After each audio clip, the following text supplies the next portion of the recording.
तो जैसा कि आप बच्चे देख सकते हैं, अभी आपकी स्क्रीन पर एक इनवॉइस है। मतलब मैंने अमेज़न के थ्रू मंगवाया था। तो वैसे तो आपको जस्ट एक जनरली आइडिया देता हूँ, अमेज़न एक ई-कॉमर्स ऑपरेटर है। बट अभी हमें ये बात नहीं करनी, ये बेसिकली स्क्रीन पर एक इनवॉइस है। और आपको पता है अमेज़न सिर्फ़ और सिर्फ़ एक प्लेटफ़ॉर्म होता है, तो सेलर तो कोई और होगा।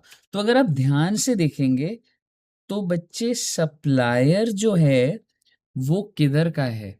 आप देख रहे हैं सूरत, गुजरात। ओके। और रेसिपिएंट कौन है भाई? अरे भाई इसमें तो मेरा नाम लिखा हुआ है रेसिपिएंट का। अरे सर, इसका मतलब रेसिपिएंट को जो गुड्स भेजे जा रहे हैं, तो रेसिपिएंट किधर का है? अरे सर वो तो दिल्ली का है। अब आप मुझे बताइए, क्या ये सप्लाई इंटर स्टेट सप्लाई नहीं है? बिल्कुल सर, ये तो इंटर स्टेट सप्लाई है। और अगर ये इंटर स्टेट सप्लाई है, तो सर ये जो टैक्स है, ध्यान से देखिए क्या टैक्स लगा हुआ है, आईजीएसटी। क्योंकि आप बच्चों को पता है कि अगर इंटर स्टेट होता है तो आईजीएसटी लगता है। और मैं आपको थोड़ा सा और डिटेल बताता हूँ। बेसिकली एक चीज होती है लोकेशन ऑफ सप्लायर, मतलब सप्लायर किधर का, तो वो तो गुजरात का है। लेकिन एक हम चैप्टर करेंगे बच्चे, that is place of supply. तो प्लेस ऑफ सप्लाई किधर की है? वो है दिल्ली की। आप यहाँ देख सकते हैं एक वर्ड आ रहा है, ये अपने में ही एक चैप्टर है। जिन बच्चों ने कर लिया उनको अलग से रिलेट हो जाएगा ये। तो बेसिकली भाई जो बेचने वाला है वो गुजरात का है। प्लेस ऑफ सप्लाई क्या होता है वो हम देखेंगे, वो दिल्ली का है। तो इसलिए ये दोनों अलग स्टेट हो गई, तो इसलिए इंटर स्टेट हो गया और आईजीएसटी लग गया। आई होप आपको यहां तक क्लियर है। बट मुझे तो आपको इनवॉइस के पास लेकर आना था। तो आप देखेंगे सबसे पहले, अब हम इनवॉइस रिलेटेड बात करेंगे, आपको दिखेगा सबसे पहले तो क्या लिखा हुआ है, टैक्स इनवॉइस। बहुत अच्छी बात है सर जी, टैक्स इनवॉइस लिखा हुआ है।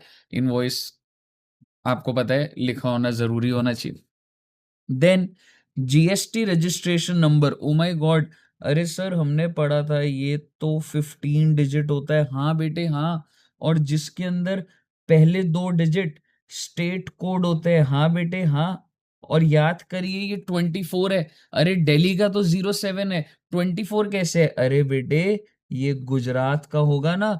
तो जो भी बच्चे गुजरात के अंदर अगर है, आप अपने अगर सामान खरीदने जाते हो मैकडॉनल्ड्स डोमिनोज से, तो हमेशा पहले 2 डिजिट उन दुकानों के 24 होंगे। सर आगे का बताओ बेटे, आगे के जो 10 डिजिट हैं, 1 2 3 4 5 6 7 8 9 10, ये क्या है? Pan number.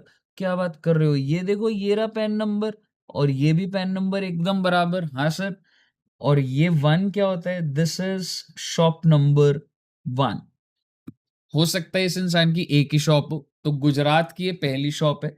ये जो जेड है ये फिक्स नंबर है, इसका गवर्नमेंट क्या करेगी वो बात लास्ट में बताएगी। आई मीन अभी तक इस पे कोई डिटेलिंग नहीं है। और 3 क्या होता है? सर ये अल्फा न्यूमेरिक कोई भी नंबर हो सकता है, और इस पे गवर्नमेंट ही बताएगी। अच्छा, तो हमको पता लग गया कि जीएसटी का जो नंबर है 15 डिजिट का होता है, और ये सारी बातें करी। आइए और देखते हैं। जैसा कि आपको पता है इनवॉइस के अंदर इनवॉइस डेट होनी चाहिए। ठीक है, ये रही इनवॉइस डेट। फिर इनवॉइस का नंबर होना चाहिए। जब इनवॉइस हम पढ़ेंगे तो एक इनवॉइस नंबर होता है। ठीक है, ऊपर आपको दे रखा है, देखेंगे। अब मोस्ट इंपॉर्टेंट थिंग, 891। अरे सर ये क्या खरीदा आपने 891 का? बच्चे स्विमिंग गॉगल्स। ओहो।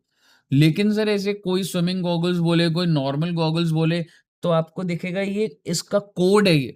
ये अगर पूरे इंडिया में कोई भी स्विमिंग गॉगल्स बेचेगा, तो उसका ये कोड 9506 डिफाइंड है। HSN stands for harmonise system of nomenclature. तो 896 का था एक क्वांटिटी नेट अमाउंट। याद करिए आपने चैप्टर पढ़ा था value of supply. Value of supply कितनी हो गई इस चीज की? 891। 891 पे आईजीएसटी लगा। क्यों लग रहा है आईजीएसटी, मैं आपको बता चुका हूं। और ये आ गया आपका टोटल अमाउंट। तो एक इनवॉइस के अंदर अगर आप देखेंगे, तो हमने क्या क्या चीजें जीएसटी के एंगल से देखनी होती है, और ये मैंडेटरी होती है।